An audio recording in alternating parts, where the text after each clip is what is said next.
शहर की हलचल भरी जिंदगी में एक मामूली सी लाइब्रेरी के कोने में दो दिल अनजाने में एक दूसरे से टकरा गए।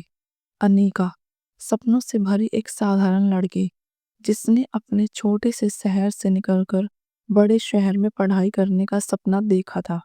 आरव, एक शांत गंभीर लड़का जिसकी दुनिया किताबों और अपनी माँ की यादों तक सिमटी थी।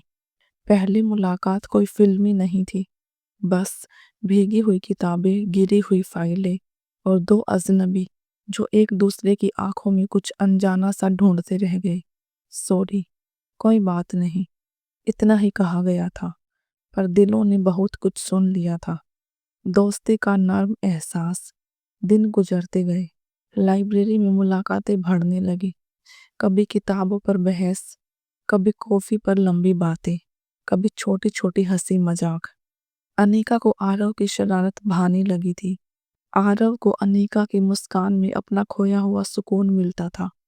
वो एक दूसरे को अपनी दुनिया में शामिल कर चुके थे, बिना कहे।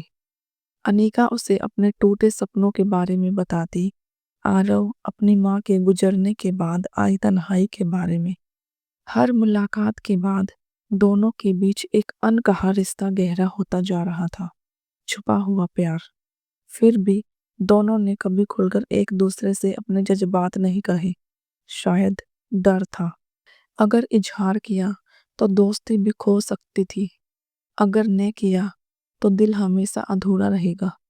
रातों को अनीका छत पर टकटकी लगाए आसमान देखती थी और सोचती, क्या आरव भी मुझे उसी तरह चाहता है जैसे मैं उसे।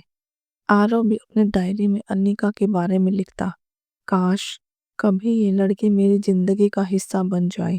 एक दिन अनीका के घर से फोन आया, उसकी शादी तय कर दी गई थी। लड़का अमीर था, परिवार को उसका रुतबा चाहिए था। अनीका के विरोध का कोई असर नहीं हुआ। उसकी माँ ने साफ कह दिया, इज्जत से बढ़कर कुछ नहीं। आरव क्या देगा तुझे। अनीका के दिल पर पहाड़ टूट पड़ा। वो जिस प्यार को अभी ठीक से पनपने भी नहीं दिया था, वो छिनने वाला था। आरव को जब पता चला, वह अनीका से मिलने दौड़ा। वह उसे बताना चाहता था कि वह उसके लिए कुछ भी कर सकता है, कुछ भी बनने को तैयार है। लेकिन तभी किस्मत ने एक और खेल खेला।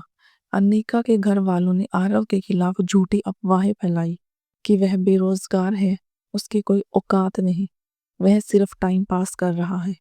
अनीका का दिल डगमगा गया। उसने आरव से मिलना बंद कर दिया। जब आरव आखिरी बार उससे मिला, अनीका ने ठंडी आवाज में कहा, हमें अब दूर रहना चाहिए। आरव ने बिना कुछ कहे उसकी आंखों में झांका। वहां नफरत नहीं, बस डर और लाचारी थी। वह चुपचाप चला गया। समय रेंगता गया। अनीका शादी की तैयारियों में बाहरी तौर पर व्यस्त थी, लेकिन भीतर से टूटती जा रही थी। आरव ने खुद को एक नई जंग में झोंक दिया, खुद को साबित करने की जंग। वो दिन रात मेहनत करता रहा। उसने आर्किटेक्चर का एक बड़ा प्रोजेक्ट जीता, नाम कमाया, लेकिन दिल में एक कोना खाली ही रहा, अनीका के लिए। अनीका भी हर रात छुपकर रोती थी। हर दुल्हन की तरह वो खुश नहीं थी, उसके ख्वाब अधूरे थे। शादी से कुछ दिन पहले अनीका को अपने एक पुराने दोस्त से असली सच्चाई पता चली। आरव पर लगाए सारे आरोप झूठे थे। आरव ने कभी उसे धोखा नहीं दिया था। उसका दिल चित्कार उठा, मैंने अपने प्यार पर शक किया, मैंने उसे खो दिया। वो दौड़ी, साड़ी में, बिना किसी होश हवास के, गीली सड़कों पर बस एक नाम पुकारती हुई, आरव। आरव उस समय अपने नए ऑफिस में काम कर रहा था। दरवाजा खोला, सामने भीगी हुई, थकी हुई, रोती हुई अनीका खड़ी थी। कुछ पल दोनों चुप रहे। फिर अनीका फूट पड़ी, मुझे माफ कर दो आरव, मैंने तुम्हारे प्यार को नहीं पहचाना, मैंने तुम्हारा यकीन तोड़ दिया। आरव का दिल पत्थर नहीं था, वह बढ़ा और उसने गले लगा लिया। बारिश की बूंदों की तरह उनके आंसू एक दूसरे में घुलते चले गए। इस बार कोई डर नहीं था, कोई दीवार नहीं थी, सिर्फ दो दिल थे जो टूटने के बाद और भी मजबूत हो गए थे। कुछ महीनों बाद दोनों ने सादगी से शादी कर ली, बिना दिखावे के, बिना शान के, बस प्यार के नाम।